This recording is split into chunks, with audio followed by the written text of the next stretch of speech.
Assalamualaikum, dear students. My name is Dr. Asad and I am a chemistry teacher at QCA. आज जो lecture हमने discuss करना है तो उसमें जो है आयनाइजेशन एनर्जी को हमने डिस्क्राइब करना है कि आयनाइजेशन एनर्जी क्या है और आयनाइजेशन एनर्जी पे कौन कौन से फैक्टर जो है इनको इफेक्ट करते हैं, उन फैक्टर को डिस्कस करना है। और फिर उसके बाद जो है यही आयनाइजेशन एनर्जी का जो ट्रेंड है पीरियोडिक टेबल में पीरियड थर्ड एलिमेंट्स में जो ट्रेंड है उस ट्रेंड को भी हमने यहाँ पे डिस्क्राइब करना है। सो आयनाइजेशन तो हमने यहाँ पे तीन बेसिक पॉइंट्स को जो है डिस्क्राइब करना है। आयनाइजेशन एनर्जी क्या है, आयनाइजेशन एनर्जी के फैक्टर्स क्या हैं और फिर आयनाइजेशन एनर्जी में क्या क्या जो है ट्रेंड्स हैं पीरियड थर्ड में और वहाँ पे क्या क्या एबनॉर्मेलिटीज़ हैं उन सब को जो है यहाँ पे डिस्क्राइब करना है। फिर उसके बाद हमने ये भी डिस्कस करना है कि आयनाइजेशन एनर्जी जो है वो इलेक्ट्रॉनिक कन्फिग्रेशन ये सारे फैक्टर जो है वो हमने जो है यहाँ पे इस पर डिस्क्राइब करने हैं। So the first of all जो है आयनाइजेशन एनर्जी है क्या। Ionization energy is the amount of energy required to detach an electron from the outermost shell of a gaseous atom. ये पहला पॉइंट आप लोगों ने जहन में बिल्कुल जो है याद रखना है कि atom must be in gaseous state. ये गैसियस स्टेट में होना चाहिए कि एटम हो और वो गैसियस स्टेट में होगा तो आयनाइजेशन पोटेंशियल उस टाइम डिस्क्राइब होगी। अगर किसी जगह पे जो है यहाँ पे एक स्टेट को रिप्रेजेंट नहीं किया है तो ये रॉन्ग जो है आप लोगों के पास आयनाइजेशन पोटेंशियल इसको मैं नहीं कहूँगा। अगर यहाँ पे एल लिखा हो और इसके साथ आयनाइजेशन पोटेंशियल गलत है। अगर किसी जगह पे यहाँ पे सॉलिड लिखा हो, एस लिखा हो और उसके साथ आयनाइजेशन पोटेंशियल वो भी गलत होगा। आप लोगों ने बिल्कुल ये पॉइंट याद रखना है कि आयनाइजेशन पोटेंशियल उस टाइम डिस्क्राइब होगी जब एक एलिमेंट गिवन हो और उस एलिमेंट के साथ यहाँ पे स्टेट जो है ये गैसियस स्टेट हो तो ये गैसियस स्टेट इसके लिए मस्ट है। सो हमने यहाँ पे इसको डिस्क्राइब करना है कि the amount of energy required to detach an electron from the outermost shell of a gaseous atom, that amount of energy is known as उसको हम क्या रिप्रेजेंट करते हैं, उसको हम आयनाइजेशन पोटेंशियल एनर्जी से डिस्क्राइब करते हैं।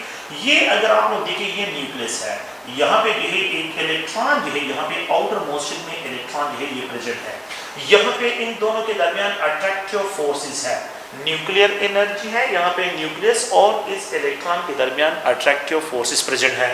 मैंने बाहर से एनर्जी इसमें ऐड करी है लेकिन ये एटम जिसमें मैं एनर्जी ऐड कर रहा हूँ it must be present in gaseous state, ये गैसियस स्टेट में होना चाहिए। फिर उसके बाद जब मैं इसमें ये एनर्जी ऐड करता हूँ और इस एनर्जी ऐड कर देता हूँ कि ये इलेक्ट्रॉन इस न्यूक्लियस से जो है मैं फ्री कर लूँ तो उस अमाउंट ऑफ एनर्जी को जो अमाउंट ऑफ एनर्जी मैंने इसमें ऐड की है उस अमाउंट ऑफ एनर्जी को हम आयनाइजेशन पोटेंशियल एनर्जी से डिस्क्राइब करते हैं। तो आयनाइजेशन पोटेंशियल एनर्जी में क्या होगा कि मैं इस तरह डिस्क्राइब करूंगा कि यहाँ से इलेक्ट्रॉन निकल गया है शेल से और यहाँ पे जो है ये गैसियस आयन जो भी एलिमेंट है ये गैसियस आयन में कन्वर्ट हुआ है। तो यहाँ पे जो भी अमाउंट ऑफ एनर्जी मैंने इसमें ऐड की है और इससे इलेक्ट्रॉन को फ्री कर दिया है, ये इलेक्ट्रॉन मैंने फ्री कर लिया है तो इस एनर्जी को हम आयनाइजेशन पोटेंशियल से डिस्क्राइब करते हैं। क्योंकि मैं यहाँ पे न्यूक्लियस और इलेक्ट्रॉन के दरमियान अट्रैक्टिव फोर्सेस को ख़त्म करता हूँ, ख़त्म करने के लिए मैं इसमें एनर्जी ऐड करता हूँ तो एनर्जी एडिशन एक एंडोथर्मिक प्रोसेस है। Ionization potential is endothermic process है, ये एक एंडोथर्मिक प्रोसेस है।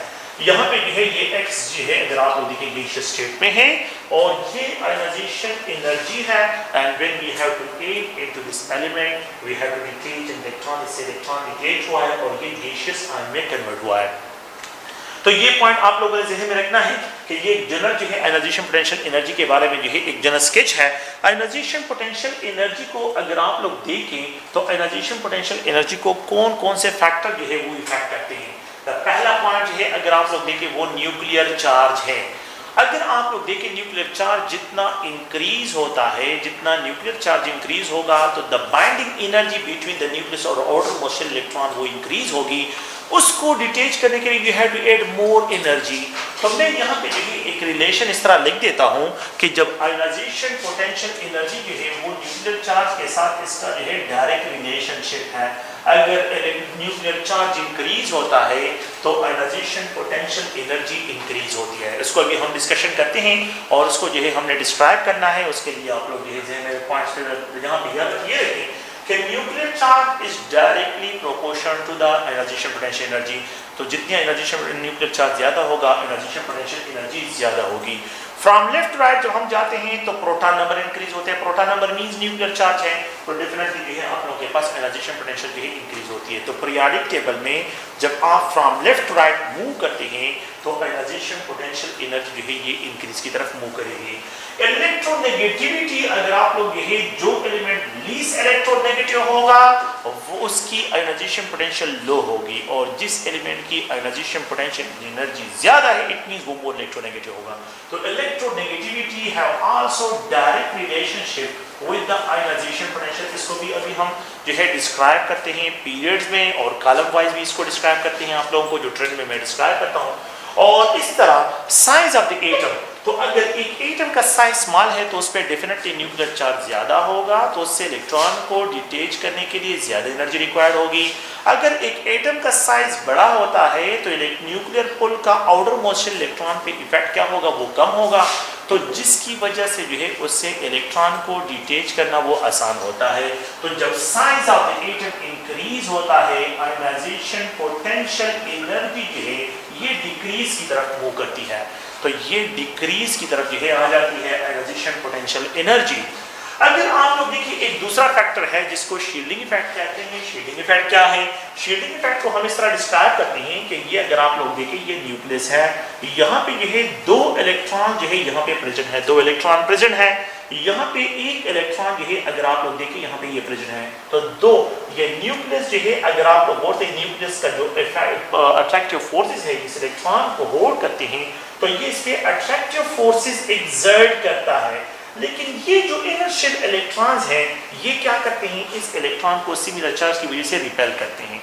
तो जब ये रिपेल होते हैं तो इस पे जो है attractive force of the nucleus कम होते हैं, तो हम कहते हैं कि इस इलेक्ट्रॉन पे अट्रैक्टिव फोर्सेस न्यूक्लियर के पुल से जो है ये इलेक्ट्रॉन जो इनर्शियल इलेक्ट्रॉन है ये को शील्ड कर रहे हैं, इसको प्रोटेक्ट कर रहे हैं। तो जितनी ज्यादा इलेक्ट्रॉन, यहाँ पे दो इलेक्ट्रॉन का शील्डिंग इफेक्ट ज्यादा होगा।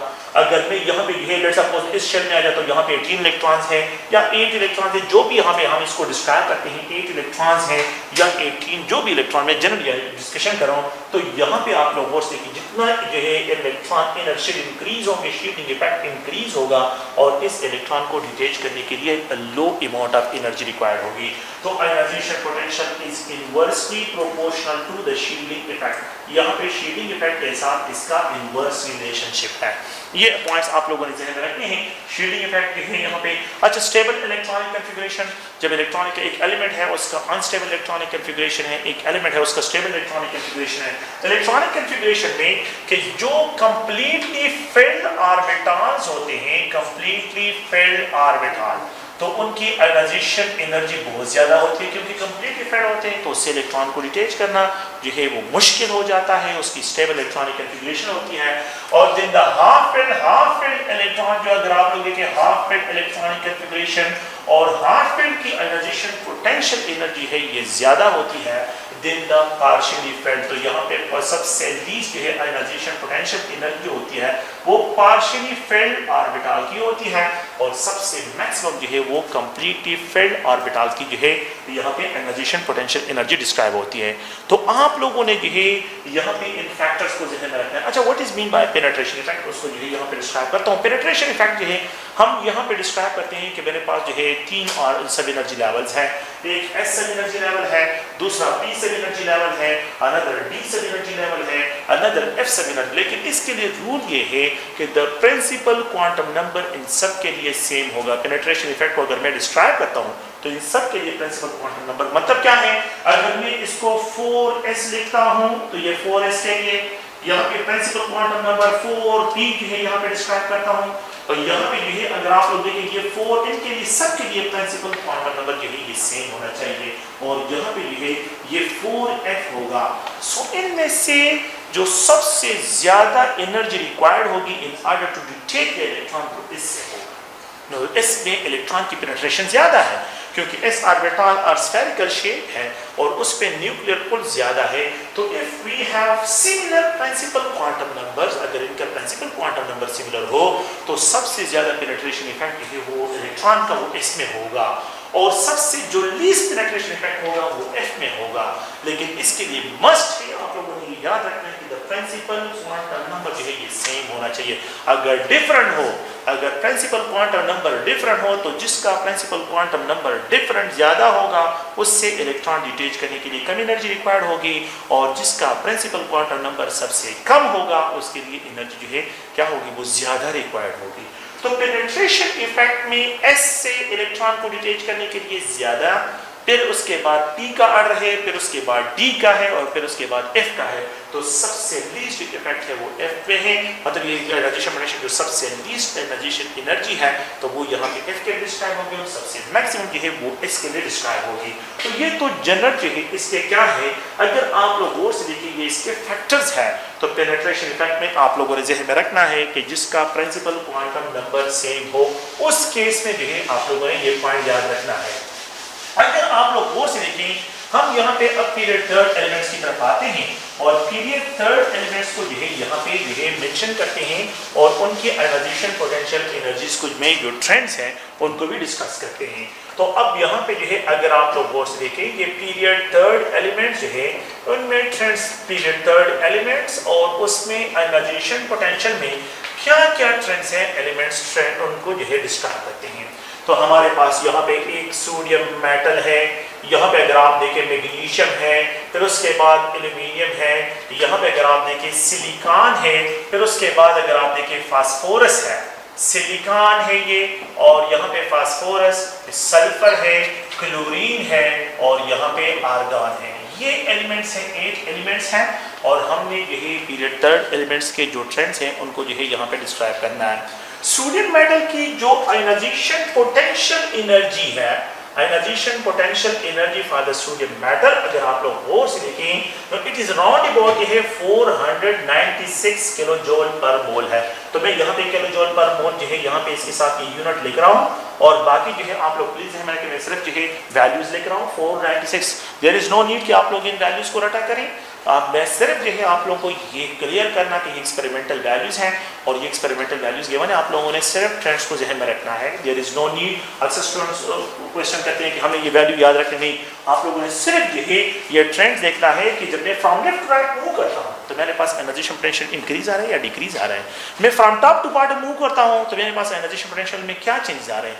मैंने दो किस्म के ट्रेंड देखने हैं, मैंने कॉलम वाइज देखना है, ये आप लोगों से क्वेश्चन है, मैंने पीरियड वाइज देखना है, पीरियड वाइज, या मैंने कॉलम और पीरियड को मिक्स करना है। तो दो किस्म के कॉलम वाइज देखना है, यहाँ पे जो है पीरियड वाइज देखना है कि पीरियड वाइज क्या है, और या पीरियड और कॉलम दोनों को मिक्स करके उसके बेस पे जो है मैंने डिसाइड करना है कि किसकी एनर्जेशन पोटेंशियल एनर्जी ज्यादा होगी। तो ये सोडियम है, इसके हैविंग 496 किलो जूल पर मोल एनर्जी है। मैग्नीशियम की अगर आप लोग देखें तो ये 738 है, 738 किलो जूल पर मोल इसके लिए एनर्जी रिक्वायर्ड होती है। तो ये किलो जूल पर मोल मैंने यहाँ पे यूनिट लिखा है, तो 738 किलो जूल। एल्यूमिनियम के लिए अगर आप लोग गौर से देखें तो एल्यूमिनियम के लिए यहाँ पे जो एनर्जी है तो ये 578 किलो जूल पर मोल एनर्जी इसके लिए रिक्वायर्ड होती है। 578 किलो जूल पर मोल जो है ये एल्यूमिनियम के लिए जो है ये एनर्जी रिक्वायर्ड होती है in order to detach the electron के इलेक्ट्रॉन को यहाँ से डिटेच करें। सिलिकॉन की एनर्जेशन पोटेंशियल एनर्जी है, तो अगर आप लोग गौर से देखिए तो ये राउंड अबाउट जो है यहाँ पे 789 किलो जूल पर मोल इसकी एनर्जी है, 789 किलो जूल पर मोल। और फास्फोरस को अगर आप लोग देखें ये 1012 किलो जूल पर मोल एनर्जी है। अगर आप लोग सल्फर को देखें तो सल्फर के लिए 1000 किलो जूल पर मोल एनर्जी जो है यहाँ पे इसके लिए रिक्वायर्ड होती है। ये जो है वो एनर्जी है, देखें सल्फर के लिए 1000 किलो जूल, फास्फोरस के लिए 1012 किलो जूल, सिलिकॉन के लिए 789। क्लोरीन को अगर आप लोग देखें क्लोरीन की जो एनर्जी है तो द एनर्जी ऑफ क्लोरीन जो है यहाँ पे जो हम डिस्क्राइब करते हैं तो ये अराउंड 1200 जो है 1251 किलो जूल पर मोल एनर्जी है। और आर्गन के लिए अगर आप लोग देखें तो ये 1521 किलो जूल पर मोल जो है इसकी एनर्जी डिस्क्राइब होती है।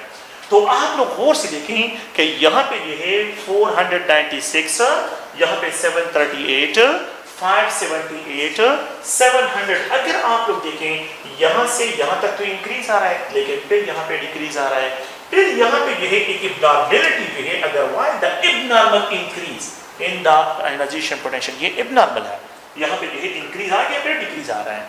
मैं तो ये एक्सपेक्ट कर रहा हूँ कि यहाँ पे फ्रॉम लेफ्ट राइट जब मैं मूव कर रहा हूँ तो एनाइजेशन पोटेंशियल एनर्जी तो इंक्रीज होना चाहिए, लेकिन यहाँ पे पहले इंक्रीज फिर डिक्रीज, फिर यहाँ पे इंक्रीज आ रहा है, फिर यहाँ पे इंक्रीज आ गया, लेकिन फिर डिक्रीज आ रहा है। अगर आप लोग देखें तो फास्फोरस की एनाइजेशन पोटेंशियल एनर्जी जो है ये क्या है, ये सल्फर से ज्यादा है। एक्सपेक्टेशन तो ये है कि सल्फर की जो है ज्यादा होनी चाहिए क्योंकि वहां पे न्यूक्लियर पुल ज्यादा होगा, न्यूक्लियर चार्ज ज्यादा है।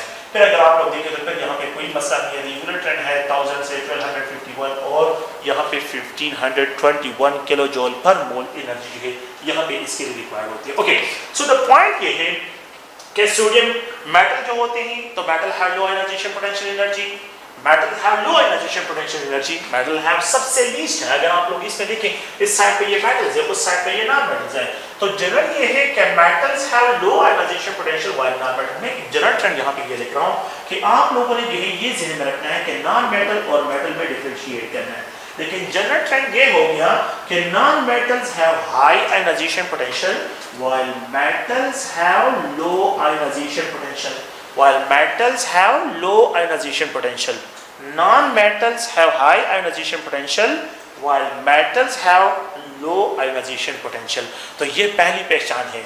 अगर आपको कोई ये कहे कि पीरियोडिक टेबल में एक एलिमेंट है और वो लो आयनाइजेशन पोटेंशियल एनर्जी का है तो वो कौन सी साइड पे होगा, वो मेटालिक बिहेवियर शो करेगा या नॉन मेटालिक बिहेवियर शो करेगा। तो डेफिनेटली आपके जहन में ये क्वेश्चन आना चाहिए कि अगर एक एलिमेंट है और उसकी आयनाइजेशन पोटेंशियल जो है वो लो है तो डेफिनेटली वो मेटल के साइड पे होगा। अगर आपको ये कहा जाए कि एक एलिमेंट है उसका आयनाइजेशन पोटेंशियल बहुत ज्यादा है और वो बहुत ज्यादा जो है उसकी आयनाइजेशन पोटेंशियल एनर्जी जो है तो डेफिनेटली वो नॉन मेटल के साइड पे होगा। अच्छा, तो यहाँ पे दूसरा पॉइंट क्या है, एक जो इंटरेस्टिंग पॉइंट है वो भी आप लोग ध्यान में रखें कि जिन एलिमेंट्स की लो आयनाइजेशन पोटेंशियल होती है तो they are good reducing agent. Electrochemistry में भी यहाँ आप लोगों ने पढ़ना है कि ये गुड रिड्यूसिंग एजेंट होते हैं, ये दूसरों को इलेक्ट्रॉन देते हैं, इनका रिडक्शन पोटेंशियल नेगेटिव होता है, इनका ऑक्सीडेशन पोटेंशियल पॉजिटिव होता है। और जिन एलिमेंट्स का आयनाइजेशन पोटेंशियल जो है वो हाई होता है तो ये नॉन मेटल्स होते हैं, ये दूसरों से इलेक्ट्रॉन निकालते हैं, they act as oxidizing agent, ये एज अ ऑक्सीडाइजिंग एजेंट काम करते हैं, दूसरों से इलेक्ट्रॉन निकालते हैं। अच्छा, तो अगर मैं आपको ये कहूं कि मेरे पास एक एलिमेंट है वो लो आयनाइजेशन पोटेंशियल का है, दूसरा एक एलिमेंट है वो हाई आयनाइजेशन पोटेंशियल का है, अगर मैं आपको ये कहूं कि ये दोनों मैं कंबाइन कर लेता हूं और इससे XY प्रोडक्ट बन गए तो what will be the expected bond, इनके दरमियान क्या एक्सपेक्टेड बॉन्ड होगा।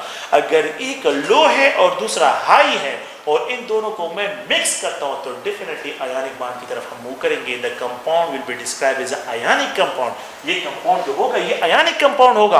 अगर मैं लो आयनाइजेशन पोटेंशियल वालों को हाई आयनाइजेशन पोटेंशियल वालों के साथ मिक्स करके कंबाइन करता हूं तो डेफिनेटली ये कंपाउंड है। ये खैर ये सारे हिंट्स आप लोगों के मैंने लिखने हैं, लेकिन ये जनरल जो है आप लोगों को देखें आप लोग देखें While magnesium have high ionization potential than the aluminium, this is due to the stable electronic configuration. If you look at the electronic configuration, so it's a neon. अगर आप लोग देखें नियॉन और यहाँ पे ये 3s2 इलेक्ट्रॉनिक कॉन्फ़िगरेशन है, the s orbital is completely filled, ये completely filled है। और यहाँ पे अगर आप लोग देखें तो ये नियॉन और ये 3s2 3p1 इलेक्ट्रॉनिक कॉन्फ़िगरेशन है, तो ये पार्शियली फिल्ड है और ये कंप्लीटली फिल्ड है। पार्शियली फिल्ड से इलेक्ट्रॉन को डिटेच करना आसान होता है और जो ये कंप्लीटली जो फिल्ड होता है इससे इलेक्ट्रॉन डिटेच करना जो है ये मुश्किल होता है, इसलिए इसका आयनाइजेशन पोटेंशियल एनर्जी जो है ये एल्यूमिनियम से ज्यादा है। तो अगर मैं इनके ट्रेंड्स को यहाँ पे डिस्क्राइब करूँ तो इनका जो ट्रेंड होगा वो ये है कि अगर आप लोग देखें magnesium have more ionization potential, फिर उसके बाद एल्यूमिनियम है और एल्यूमिनियम को अगर आप लोग देखें तो फिर उसके बाद सोडियम जो है, तो element having least ionization potential in period third में, मैं मेटल की बात फिलहाल कर रहा हूँ, नॉन मेटल की तरफ नहीं आ रहा हूँ। तो यहाँ पे जो है आप लोग वो देखें, यहाँ पे सबसे जो लीस्ट होगा वो सोडियम का होगा और सबसे जो मैक्सिमम होगा वो मैग्नीशियम के लिए यहाँ पे डिस्क्राइब हो गया। मैंने यहाँ पे कह दिया कि ये completely filled have more stable electronic configuration in the partially filled, तो इसलिए कंप्लीट इफेक्ट से इलेक्ट्रॉन डिटेच करना मुश्किल होता है और पार्शियल इफेक्ट से इलेक्ट्रॉन डिटेच करना आसान होता है।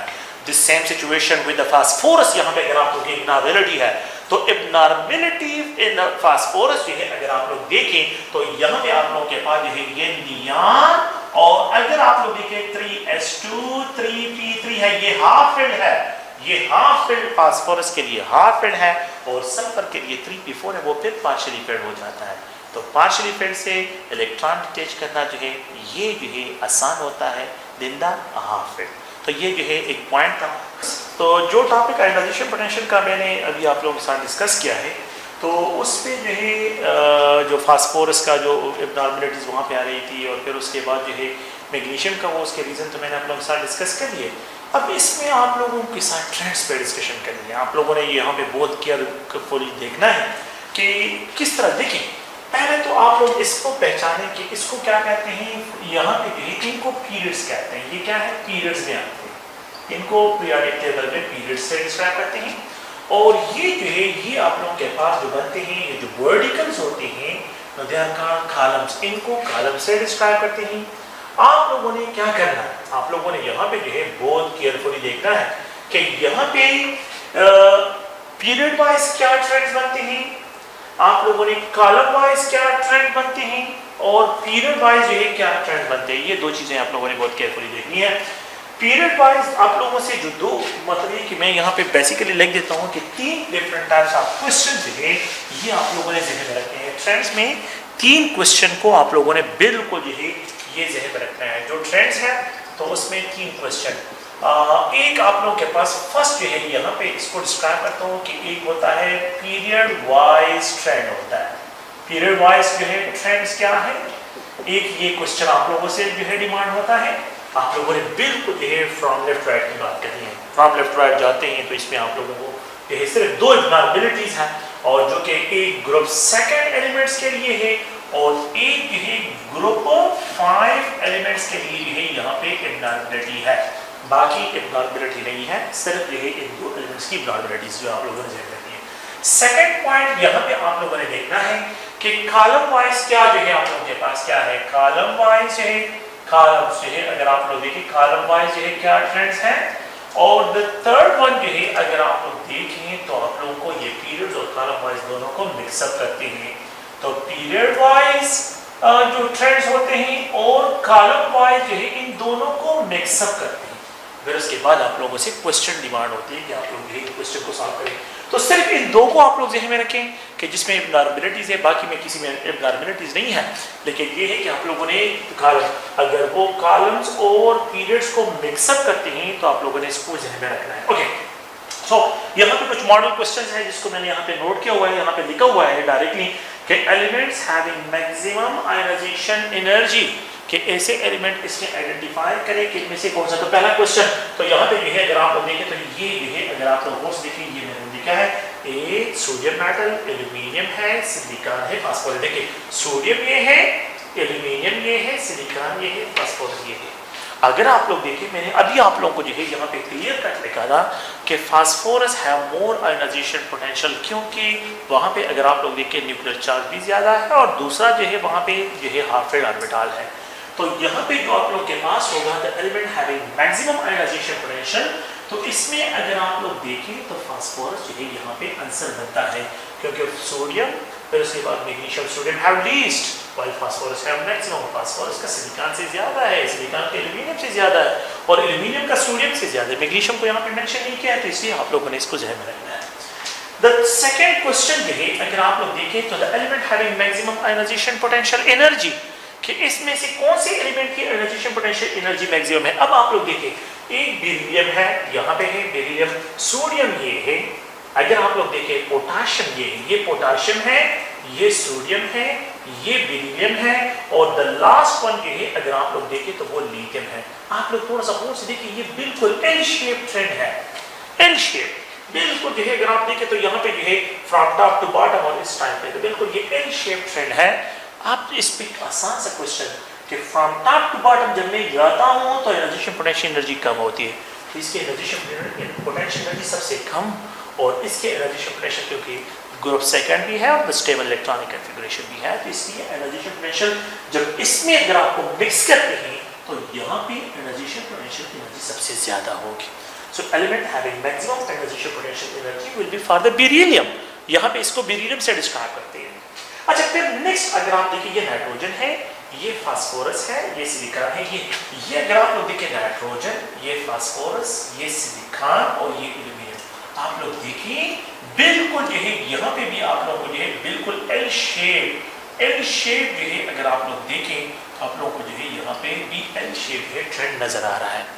आप लोग देखें एल्यूमिनियम, सिलिकॉन, फास्फोरस, इन तीनों नाइट्रोजन को इग्नोर करें तो इन तीनों में सबसे ज्यादा आयोनाइजेशन पोटेंशियल एनर्जी जो है वो इन तीनों की अगर मैं बात करूँ तो फास्फोरस की है, फिर उसके बाद सिलिकॉन, फिर एल्यूमिनियम की। लेकिन फास्फोरस का साइज नाइट्रोजन से क्या है, वो ज्यादा है, इसलिए इससे इलेक्ट्रॉन डिटेच करना आसान है और इससे इलेक्ट्रॉन डिटेच करना सबसे मुश्किल है।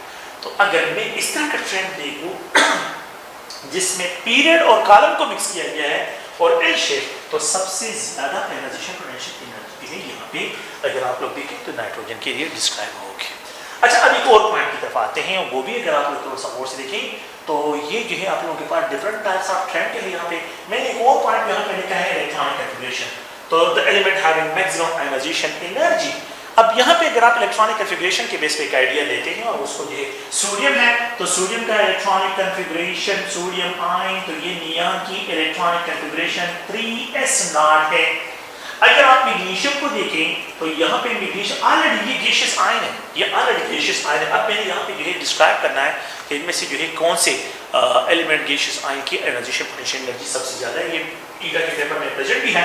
तो अगर आप लोग देखें तो ये जो है नियान और ये 3s1 इसकी इलेक्ट्रॉनिक कॉन्फ़िगरेशन है, और यहाँ पे भी है अगर आप लोग देखें तो ये एल्यूमिनियम है, एल्यूमिनियम और एल्यूमिनियम के लिए नियान 3s2 3p0 क्योंकि इससे एक इलेक्ट्रॉन रिमूव हुआ है।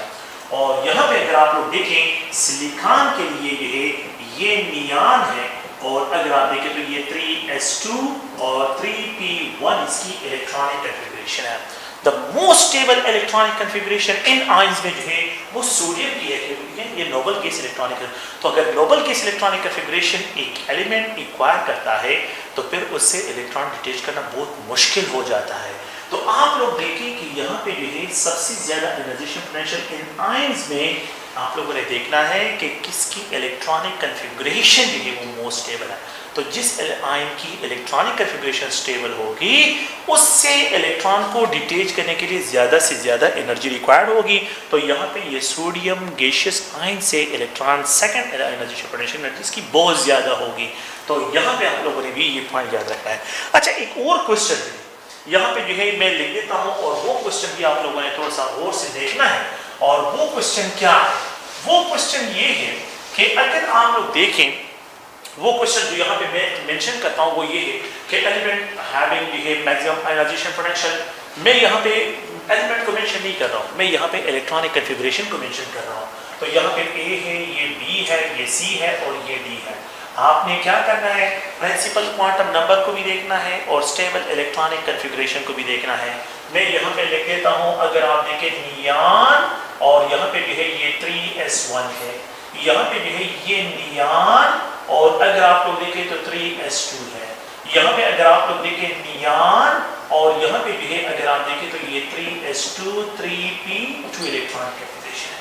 Which of the following element have maximum ionization potential energy. तो अगर आप लोगों को एलिमेंट गिवन ना हो और इलेक्ट्रॉनिक कॉन्फ़िगरेशन गिवन हो तो आपने क्या करना है, इसमें the most stable electronic configuration को पॉइंट आउट करना है कि which of the following is the most stable electronic configuration. तो मैं यहाँ पे एक और इलेक्ट्रॉनिक कॉन्फ़िगरेशन को 1s2 2s2 एंड 2p ये है, यहाँ पे अगर आप लोग देखें p4 2p 3 इलेक्ट्रॉनिक कॉन्फ़िगरेशन को भी यहाँ पे मेंशन कर रहा हूँ। तो 2p 1s2 2s2 2p3 electronic configuration को भी यहाँ पे मेंशन कर रहा हूँ। तो आप लोगों ने क्या करना है, आप लोगों ने यहाँ पे बहुत केयरफुली देखें, ये बिल्कुल इलेक्ट्रॉनिक कॉन्फ़िगरेशन सोडियम का ही है, ये इलेक्ट्रॉनिक कॉन्फ़िगरेशन जो है मैग्नीशियम का है। अगर आप लोग ये यहाँ पे ये सोडियम के लिए है, ये अगर आप लोग देखें ये मैग्नीशियम के लिए है, ये इलेक्ट्रॉनिक कॉन्फ़िगरेशन जो है अगर आप लोग और देखें तो ये इलेक्ट्रॉनिक कॉन्फ़िगरेशन सिलिकॉन के लिए है और ये इलेक्ट्रॉनिक कॉन्फ़िगरेशन जो है ये जो है नाइट्रोजन के लिए है। एलिमेंट हैविंग जो है यहाँ पे ये नाइट्रोजन की इलेक्ट्रॉनिक कॉन्फ़िगरेशन है। तो इसका प्रिंसिपल क्वांटम नंबर देखिए ये 3, ये भी 3, ये भी 3, यहाँ भी ये 2 जो है इसका प्रिंसिपल क्वांटम नंबर है, सबसे small quantum number principal quantum number भी है और स्टेबल इलेक्ट्रॉनिक कॉन्फ़िगरेशन है।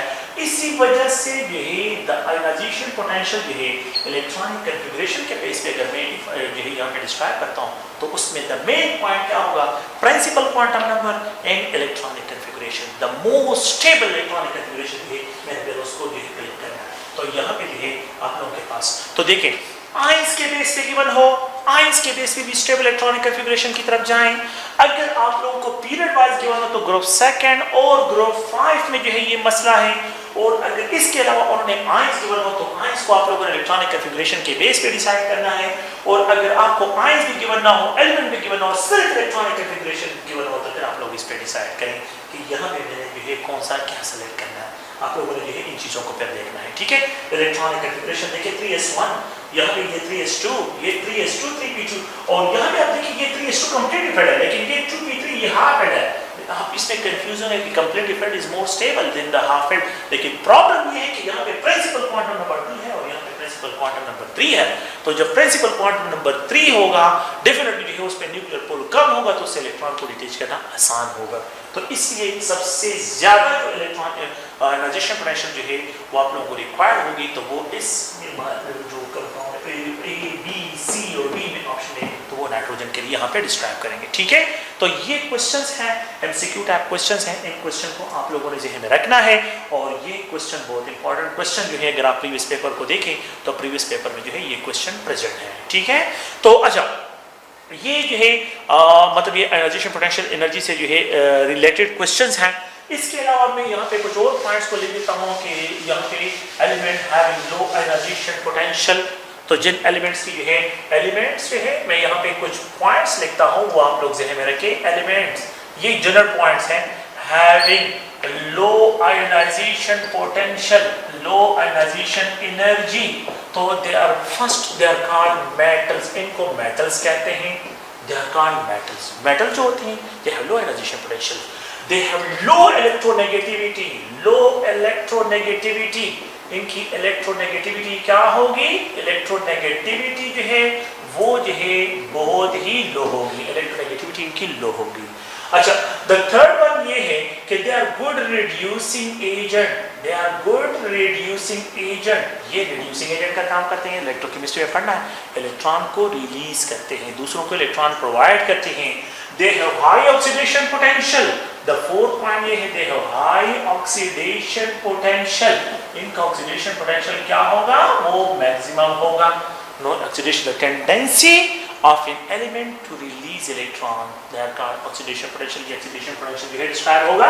and the fifth one जो है अगर आप लोग और से देखें तो वो हम यहाँ पे डिस्क्राइब करते हैं, वो ये है they have described a more electropositive, they are described more electropositive, least electronegative and more electropositive, they are described as a more electropositive, ये more electropositive डिस्क्राइब यहाँ पे होंगे।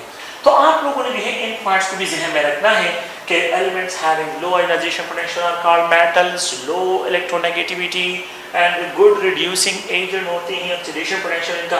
अब अगर मैं आपको ये कहूँ कि element having high ionization potential, जिसकी हाई आयोनाइजेशन पोटेंशियल तो उसके रिवर्स होगा, they are called non metals, they are called non metals, they are considered to be more electronegative, जिनका हाई आयोनाइजेशन पोटेंशियल डिस्क्राइब होगा। और तो यहाँ पे जो है अगर आप लोग देखें तो उनके लिए हमने क्या रिप्रेजेंटेशन करनी है कि जो आप लोगों के पास क्या है नॉन मेटल में रिप्रेजेंट करता हूँ, तो एलिमेंट्स जो है elements having high ionization potential, जिन एलिमेंट्स का आयोनाइजेशन पोटेंशियल हाई होगा so they are called non metals, उनको जनरली हम क्या कहते हैं, नॉन मेटल्स कहते हैं। they are more electronegative, they are more electronegative, ये क्या होंगे, more electronegative होंगे। they are good oxidizing agent होंगे, they are described as a good oxidizing agent। and the second one they have more reduction potential, इनका reduction potential ज्यादा होगा। And they are considered to be more electronegative, वो more electronegative describe होंगे। तो ये general questions हैं, please आप जहन में रखें। और ये भी जो है अगर आप लोग और से देखें तो हमने जो मतलब ये कि लेक्चर सीरीज़ का जो यहाँ पे डिस्कशन का आप लोगों के साथ पहले भी की है, और ये लेक्चर सीरीज़ का एक अदर जो है लेक्चर है। अगर आप लोग गौर से देखें हमने जो लेक्चर सीरीज़ यहाँ पे स्टार्ट की है, तो आप लोगों के लिए साथ साथ जो है आप लोगों को ये भी कहूँ कि जब 2 चैप्टर कंप्लीट हो जाए आप लोगों के केमिस्ट्री पॉइंट ऑफ व्यू से जो है, तो फिर उसके बाद फिजिक्स हो जो भी है आप लोगों के 2 चैप्टर कंप्लीट होते हैं, फिर आप लोगों के लिए क्या होगा 100 क्वेश्चन का जो है ऑनलाइन टेस्ट होगा, जो आपके लिए फ्री होगा, बिल्कुल आपको प्रैक्टिस के लिए होगा कि आप लोगों ने किस तरह उस पर प्रैक्टिस करना है। ये भी आप लोग जहन में रखें। ये तो हम जो है फिलहाल जो है आप लोगों के साथ जो डिस्कशन करें कि आप लोगों के जहन में जो है जो क्वेश्चंस होते हैं वो क्वेश्चन किस तरह आप लोगों ने सॉल्व करने हैं, आप लोगों ने किस तरह क्रिटिकली थिंकिंग करनी है। ईटा में सबसे इंपॉर्टेंट चीज़ टाइम मैनेजमेंट है। ईटा में सबसे इम्पॉर्टेंट चीज़ जो है वो प्रैक्टिस है। ईटा में सबसे जो है इम्पॉर्टेंट जो है वो ये है क्रिटिकल थिंकिंग है। क्रिटिकल थिंकिंग करें टॉपिक पे आपने जो है, अगर आप लोग उनको केमिस्ट्री पॉइंट ऑफ व्यू से कॉलम्स जो है और पीरियड्स में डिफरेंशिएट कर सकते हैं, you can easily find the trends के आप ट्रेंड्स में किस तरह जो है क्वेश्चन को सॉल्व कर सकते हैं। तो नेक्स्ट आप लोगों के लिए ये है कि हमने इंशाल्लाह आप लोगों के लिए जो है 100 क्वेश्चन हर 2 चैप्टर के बाद जो रिपीटर्स हैं हमारे स्टूडेंट्स हैं और जो हमारे जो है फ्रेश स्टूडेंट्स हैं, इन सबको जो है प्रैक्टिस में लेके इनको प्रैक्टिस करवानी है। और ये जो है MCQ टाइप क्वेश्चन आप लोगों के लिए 100 क्वेश्चन बनाए जाएंगे। हर 2 चैप्टर्स में आप लोगों के लिए क्वेश्चन बनेंगे और उन पर आप लोगों ने प्रैक्टिस करना है। और उनके लिए आप लोगों ने हमारे स्टूडेंट्स के लिए ये जो है फ्री टेस्ट होगा। और जो बाहर से जो हमारे स्टूडेंट नहीं होंगे तो आप लोग प्लीज़ इस टेंशन में मत रहें कि हमने पे करना है या नहीं करना है। उसके लिए आप लोग, हमें पता है कि कौन से स्टूडेंट हमारे जो है रजिस्टर्ड स्टूडेंट होंगे, तो जो भी रजिस्टर्ड है वो हम ऑलरेडी वेरीफाई कर सकते हैं। आप इन चीज़ों की तरफ मत जाएं, ठीक है। तो ये टेस्ट भी आप लोगों ने करने हैं, फ्री करने हैं, और इंशाल्लाह आप लोगों को जो है प्रॉपर ट्रेनिंग मिलेगी। ये मैं बता रहा हूँ, बार बार स्टूडेंट के साथ डिस्कशन होती है कि आप लोगों की प्रॉपर ट्रेनिंग हमने करनी है, ठीक है। खुश रहें, कामयाब रहें और अपनी मेहनत करें और स्मार्ट बनने की कोशिश करें कि हम जो है आप लोगों ने स्मार्ट स्टडी करनी है, ठीक है। थैंक यू, बहुत शुक्रिया।